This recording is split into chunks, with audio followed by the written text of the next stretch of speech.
Hello, welcome to Homesteading Northwest Florida. It is Tuesday, September 10th, 2024 at 2 o'clock in the afternoon. And we've been having kind of cloudy, humid, overcast weather here ever since about eight days ago, September 2nd. It was 98 degrees out and sunny, super hot, as per usual. But the weather has shifted and it is now 81 degrees at 2 o'clock in the afternoon. It's a pleasant break, actually, from super hot. And we've been working on various things today. The peppers are still going here, although they could use a little blast of heat and sun. You know, they're not used to this cloudy. But we do have some nice peppers forming on here. And tomorrow we're supposed to get a little bit of Hurricane Francine. So I have made room underneath my eaves to put the pepper plants. The winds are supposed to get about 29 miles an hour. So it's nice to have containers that you can move. I'm going to put everything underneath the eaves over here and get it out of the wind. Because, man, these things they're used to hot with no wind. So I've got a bunch of them started here. Hopefully the weather will continue in the 80s and only about like 65, 68 at night, 70, 73 we've been having at night. And I think next year everything's going to be in a 5-gallon bucket, because another thing I discovered besides the fertilizer, the master blend, is the bigger the container, the bigger your pepper plant will be. And the more its root system has to expand and take in all that fertilizer and everything and get to be a pretty big pepper. This bed I seeded with 2 rows along the long edge of red fire lettuce, and then it's seeded with I think it's a red romaine called Cimarron. And I'm gonna cut a lot of stuff off of this trellis for winter, so maybe some sun can come on through here. And I'm thinking that with the winds we're going to have over the winter is that this whole trellis could just bust right off. I mean, we get some unexpectedly strong winds. And yeah, this needs to be trimmed. It's out of hand.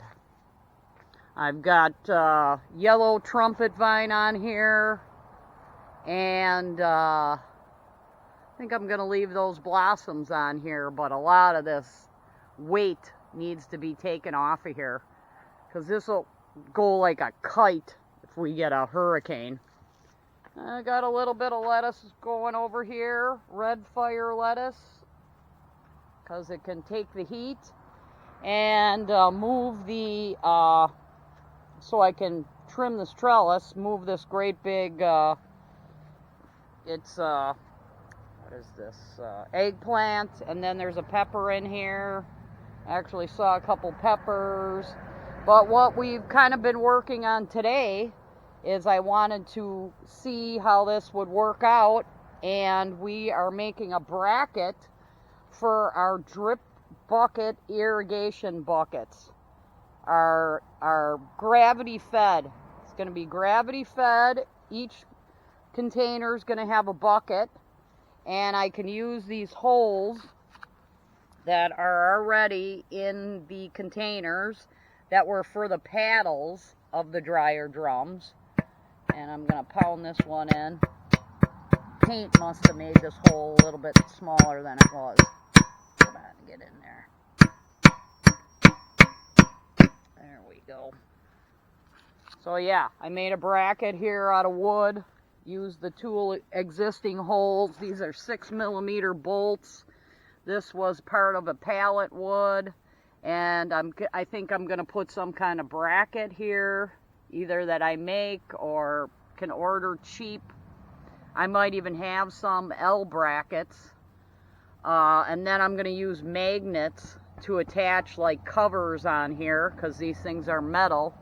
And I ordered these 3-gallon buckets off of eBay to put water in, and then I'm going to drill a hole and have a shut off, and it's going to go into the container.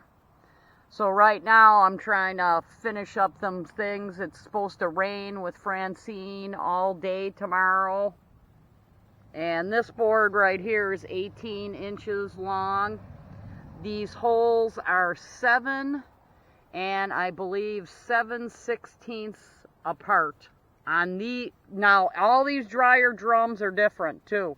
It's like crazy. But I might keep the plate or not have a plate. I think I'm going to keep a nice plate there and probably silicone this onto the 2x4 there.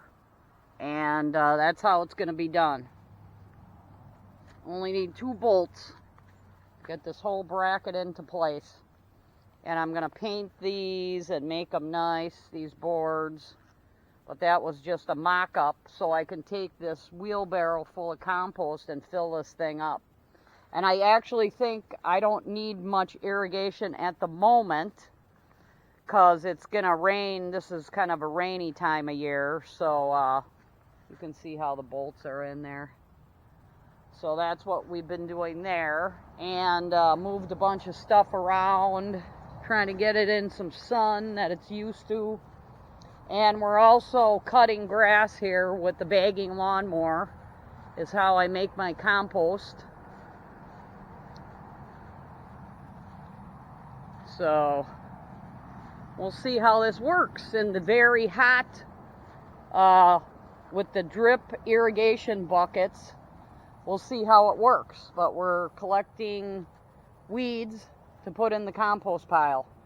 And we'll leave the compost pile open during the rain. But yeah, I really let this go because it was really hot. I mean, you could not even cut grass up until, like about 7-8 days ago. Very hot. And I want to bag it. Bag it and use it. It is nitrogen. That's what's in the green grass, the green weed clippings, nitrogen. So these weeds are stealing my nitrogen. And it's looking better. Happy with that. And the zinnias and Tithonia diversifolia, that's about it with this. And we might put a couple barrels over here even, because this was a constant area for armadillos digging. So that won't be happening anymore. And we moved this longleaf pine. Doing so-so. It's kind of a big tree to move.